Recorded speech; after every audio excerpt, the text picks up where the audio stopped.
बिस्मिल्लाहिर्रहमानिर्रहीम। अस्सलाम वालेकुम। आज हम बनाने लगे हैं मटन, नमकीन मटन।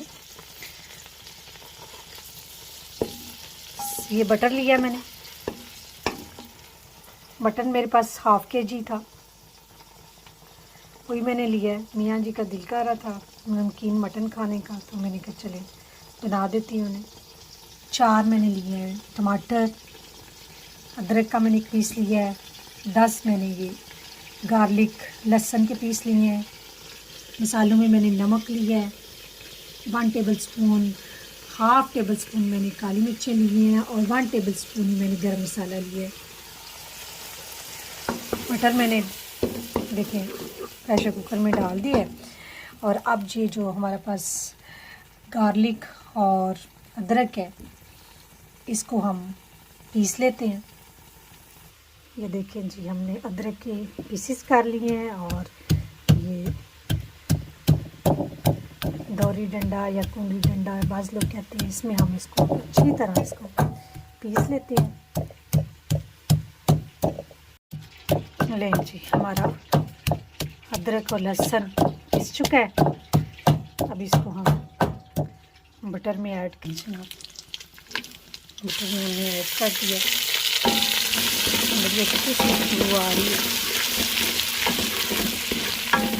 ऐड करने के बाद हम इसमें जो हमारा मटन है वो ऐड कर देंगे। मटन को और इसको अच्छी तरह 5 से 6 मिनट तक भूनेंगे।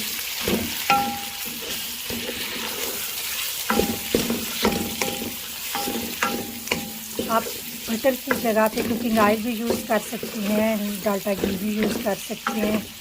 मैं तो उनकी तबीयत ठीक नहीं है, इसलिए कहा कि बटर में खा लेती हूँ ताकि हो जाए।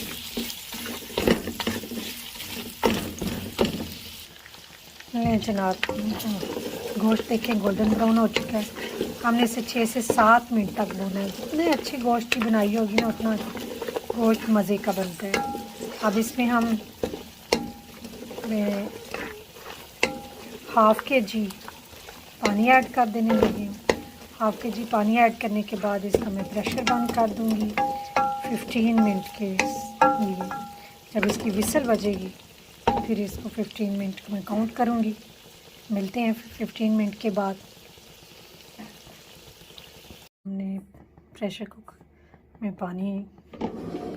गोश्त में पानी डाल दिया है। अब इसको हम बंद करने लगे हैं प्रेशर कुकर को। लें जी, 15 से 20 मिनट के दरमियान हमने प्रेशर लगाया था। इसको खोलते हैं। ये देखिए क्या लुक आ रही है।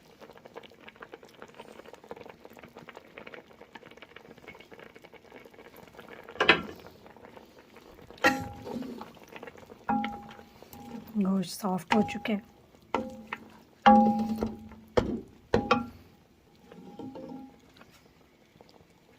अब इसमें नमक, गरम मसाला पिसा हुआ और हाफ़ टेबल स्पून मैंने ब्लैक पेपर डाल रही हूँ जस्ट टेस्ट के लिए, वो ऐड कर देते हैं।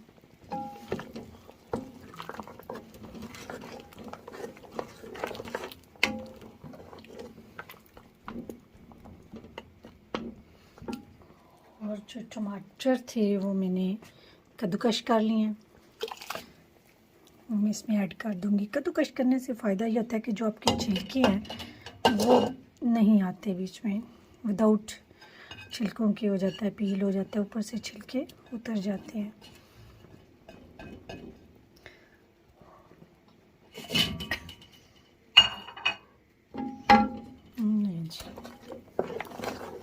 अब इससे हम मज़ीद 10 मिनट के लिए मैं इसको पकाऊंगी।